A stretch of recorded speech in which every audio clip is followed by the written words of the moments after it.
Welcome to ఆర్5 TV news. Tirupati జిల్లా పుల్లంపేట మండలంలోని పీవీజీపల్లి సర్పంచ్ చంద్రకళ పోలూరు 2021 సర్పంచ్ ఎన్నికల సమయంలో నామినేషన్ పత్రాలతో పాటు అఫిడవిట్ లో తప్పుడు సమాచారం ఇచ్చారని అదే గ్రామానికి చెందిన పి జయమ్మ కేంద్ర రాష్ట్ర ఎన్నికల కమిషన్ అధికారులకు ఫిర్యాదు చేశారు. దీంతో ఎన్నికల కమిషన్ ఈ అంశంపై విచారణ చేపట్టాలని కలెక్టర్ వెంకటేశ్వర్ ను ఆదేశించింది. ఆ మేరకు సమగ్ర విచారణ చేపట్టి నివేదిక ఇవ్వాలని కలెక్టర్ డిపిఓ సుశీలాదేవిని ఆదేశించారు.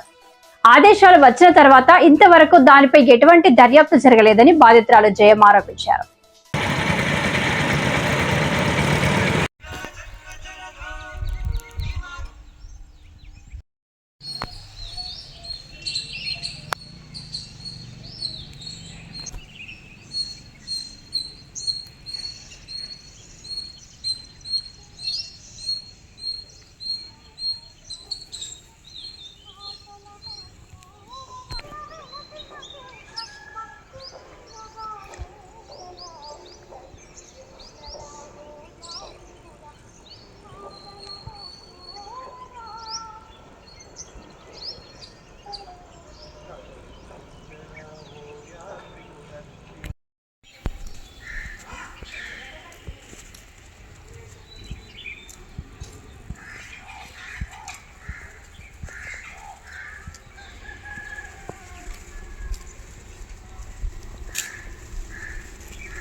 పీవీజీపల్లె పోలూరు చెయ్యమ్మను నేను.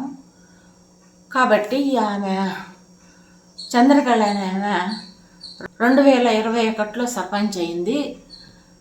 తప్పుడు సమాచారాలతో ఆమె సర్పంచ్ అయింది. మేము 1.5 నెలల కిందట వాళ్ళు తప్పుడు సమాచారాలు ఇచ్చినారని ప్రభుత్వానికి ఫిర్యాదు చేసినాం సార్.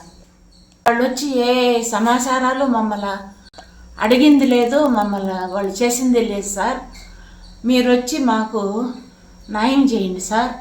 ఇంకెప్పుడు వాళ్ళు సర్పంచ్గా పోటీ చేయకుండా మీరు చర్యలు తీసుకోండి సార్. సర్పంచ్ భర్తని సార్ ఇబ్బంది పెడతాడు సార్. అతను సర్పంచ్గా వచ్చినాంచి కాడ అన్ని ఊరంతా పెద్ద మనుషులకు అందరికీ తెలుసు సార్. మీరు వచ్చి ఏసారించుకున్నారంటే మీకే తెలుసు సార్. గుడి స్థలము వాళ్ళ చెల్లెలకి సబ్జా చేసి ఇట్లా షెడ్ వేసి కారు పెట్టించినాడు సార్. అది గుడిది సార్. పీవీజీపల్లి ప్రభాకర్ నాయుడు తెలియజేయడం ఏమంట, ఇక్కడ మా ఊళ్ళో అమ్మవారి గుడి ఉంది, అది గుడి స్థలం కాబట్టి మా ఊళ్ళో సర్పంచ్ వాళ్ళ అక్క కలిసి ఆ గుడిని ముందు భాగంలో ఆక్రమించి కారు షెడ్ వేసుకున్నారు. నేను పలు విధాలుగా చెప్పాను, సర్పంచ్ లెక్క చేయడం లేదు. వాళ్ళ అక్కోళ్ళు కూడా మేము మాది కానీ అని చెప్పేసి వాదాపోదం జరిగినాయి. సరే ఇలా కాదనేసి కలెక్టర్కి అర్జీ కూడా పెట్టాను, పోయి రైట్ సైడ్ పోయి. అప్పుడు మనకు అన్నమయ్య జిల్లా ఉన్నప్పుడు రైట్ సైడ్ పోయి కలెక్టర్కి అర్జీ కూడా పెట్టాను. అక్కడ అర్జీ కలెక్టర్ పెడతాను, కలెక్టర్ వెంటనే స్పందించి డిఎల్పీని పంపించాడు. డిఎల్పీ వచ్చి చూసుకొని పోయి తర్వాత డిఎల్పీని మేనేజ్ చేశారు. మన ఎమ్మెల్యే ఆర్వ శ్రీధర్ గారు డిఎల్పీని రిపోర్ట్ రాయని కన్నా చాలా ప్రజలు చేశారు. ఇదంతా టీడీపీ ప్రోద్బలంతో మీ కృష్ణనాయుడు అనే అతను సర్పంచ్ చాలా ఇలా చేశాడు. మీరు తక్షణమే చర్య తీసుకుని ప్రతి ఒక్కరికి చేరేలా సీఎం కానీ ప్రతి ఒక్కరికి చేరేది తక్షణమే ఇచ్చేసేదిగా చూడండి. ఎలక్షన్ కమిషన్ ఎలక్షన్లో అఫిడవిట్లో కూడా చాలా తప్పుడు సమాచారాలు ఇచ్చున్నాడు మా సర్పంచ్. ఇతను గత 20 ఏళ్ళ నుంచి వీళ్ళే సామ్రాజ్యం వెళ్తున్నారు. ఇప్పుడు యూత్ అనేది ఇప్పుడు చంద్రబాబు నాయుడు ఏమన్నాడంటే ప్రతి ఒక్కరు యూత్లో పైకి రావాలన్నారు. ఈ ఎలకాలం వీళ్ళ కుటుంబమే వెళ్తా అంటే ఎట్లా మిగతా వాళ్ళకి కూడా అవకాశం ఇవ్వాలి కదా. వీళ్ళు చాలా అరాచకాలు చేశారు, భూ కబ్జాలు వీళ్ళు విచ్చలవిడిగా. ఎందుకంటే టీడీపీ హయాంలో ఈయన లాస్ట్ 2014 టీడీపీ హయాంలో మండలి ఇన్ఛార్జిగా ఉన్నాడు. దానివల్ల ఆయన చెప్పిందే వేదం, ఆయన ఇష్ట ప్రకారం ఆయన చేశాడు. రిటర్న్ గొంతులు కట్టినాడు. మా ఊళ్ళో ఏడున్నాయి, మీరే చూడండి సార్ రిటర్న్ గొంతులు. ప్లస్ రోడ్లు వేసి అన్నాడు, వేసిన రోడ్డుకి ఎన్నో మాట బిల్లు చేసుకున్నాడు. అడవిలో ఎక్కడెక్కడో గొంతులు దిగినారు అన్నాడు. అడవిలో ఈ గొంతులు దిగి ఏం లాభం, పని పథకం అన్నారు. ఆ పని పథకంలో అవకతవకలు చాలా జరుగుతున్నాయి. అమెరికాలో ఉన్నవాడు కూడా ఆ పని పథకం డబ్బులు పడుతుంది. వీళ్ళ అక్కడికో వాళ్ళ బావ కూడా పని పథకం డబ్బు పడుతుంది. వాళ్ళ ఇల్లు పక్కనే, గుడి పక్కనే వాళ్ళ ఇల్లు ఉంది. చూడండి ఇంత అరాచకాలు చేస్తాయంటే అసలు టీడీపీ ఏం చేస్తుందో నాకు అర్థం కావట్లేదు.